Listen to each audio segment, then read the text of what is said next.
Hello കൂട്ടുകാരെ, പുതിയൊരു വീഡിയോയിലേക്ക് എല്ലാവർക്കും സ്വാഗതം.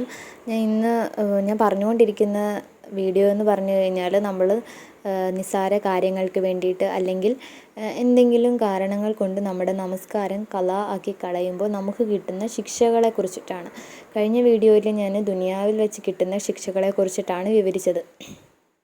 ഇന്ന് ഞാൻ നമ്മൾ മരണപ്പെട്ടതിന് ശേഷം നമ്മൾ എത്തുന്ന നമ്മുടെ വീടാണ് ഖബറല്ലേ. നമ്മൾ അതിനെക്കുറിച്ച് ചിന്തിക്കുകയാണെങ്കിൽ തന്നെ നമുക്കൊരിക്കലും നമസ്കാരം നമ്മൾ ഉപേക്ഷിക്കില്ല. ഉറപ്പായിട്ടും നമ്മൾ ആ ഒരവസ്ഥയിലേക്ക് വരുമ്പോൾ എന്തായിരിക്കും നമ്മുടെ അവസ്ഥ എന്ന് ചിന്തിച്ചു കഴിഞ്ഞാൽ നമ്മൾ ഒരിക്കലും നമസ്കാരം ആക്കി കളയില്ല. ആ ഇരുട്ടിൽ നമ്മൾ ഒറ്റയ്ക്കാവുന്ന സമയത്ത്, നമ്മൾ ചെയ്തു കൂട്ടിയ നന്മകളും തിന്മകളും ഒക്കെ കണക്ക് കൂട്ടുന്ന സമയത്ത്, നമ്മുടെ തിന്മയുടെ തട്ടാണ് ഉയർന്നു നിൽക്കുന്നതെങ്കിൽ നമുക്കെന്ത് ചെയ്യാം? നമ്മൾ ജീവിച്ച് നമ്മൾ ആർത്തുല്ലസിച്ച് ദുനിയാവിൽ കഴിഞ്ഞതിൻ്റെ ഫലം അവിടെ കിട്ടുമെന്ന് ഉറപ്പാകുമ്പോൾ എന്തായിരിക്കും നമ്മുടെ അവസ്ഥയെന്ന് ചിന്തിച്ചു കഴിഞ്ഞാൽ നമ്മൾ ഒരിക്കലും നമസ്കാരം ആക്കി കളയില്ല, അല്ലേ കൂട്ടുകാരെ? നമ്മൾ ഒരു കല്യാണത്തിന് വേണ്ടിയിട്ട് അല്ലെങ്കിൽ വേറെ എന്തെങ്കിലും കാരണങ്ങൾക്ക് വേണ്ടിയിട്ട് നമ്മൾ നമസ്കാരം ആക്കി കളഞ്ഞാൽ നമ്മുടെ ഖബറിൽ കിട്ടുന്ന ശിക്ഷ എന്താണ്?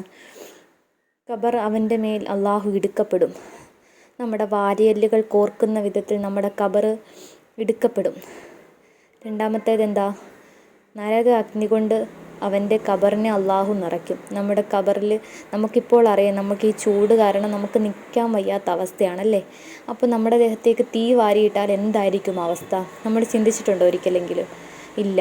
നമ്മൾ ഇനി ചിന്തിക്കണം. മൂന്നാമത്തേത് എന്താണെന്നറിയണ്ടേ?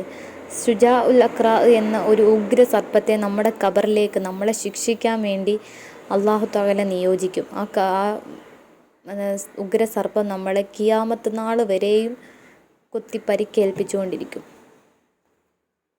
ഈ വീഡിയോ കേൾക്കുന്ന ചിലരെങ്കിലും ഓരോ കാരണങ്ങൾ കൊണ്ട് നമസ്കാരം ആക്കി കളയുന്നവരായിരിക്കും. അവർ ഈ കാര്യങ്ങൾ നമ്മൾ മരിച്ചു കഴിഞ്ഞ് നമ്മളുടെ മരണം എന്നാണെന്ന് നമുക്കറിയില്ല. ചിലപ്പോൾ നമ്മൾ രാവിലെ ഉറങ്ങിയ നമ്മൾ എഴുന്നേൽക്കണമെന്നില്ല. നമുക്ക് ഈ ശിക്ഷകൾ ഖബറിൽ കിട്ടിക്കഴിഞ്ഞാൽ എന്തായിരിക്കും അവസ്ഥയെന്നൊന്ന് ചിന്തിച്ച് നോക്കിയാൽ മതി. നമ്മൾക്കിനി നമസ്കാരം ആക്കാനേ പറ്റില്ല. വീഡിയോ ഇഷ്ടമാവുകയാണെങ്കിൽ എല്ലാവരും എൻ്റെ ചാനലൊന്ന് സബ്സ്ക്രൈബ് ചെയ്ത് സപ്പോർട്ട് ചെയ്തേക്കുക. ഇനി അടുത്തൊരു വീഡിയോ കൊണ്ട് വരുന്നത് വരെ അസ്സലാമു അലൈക്കും.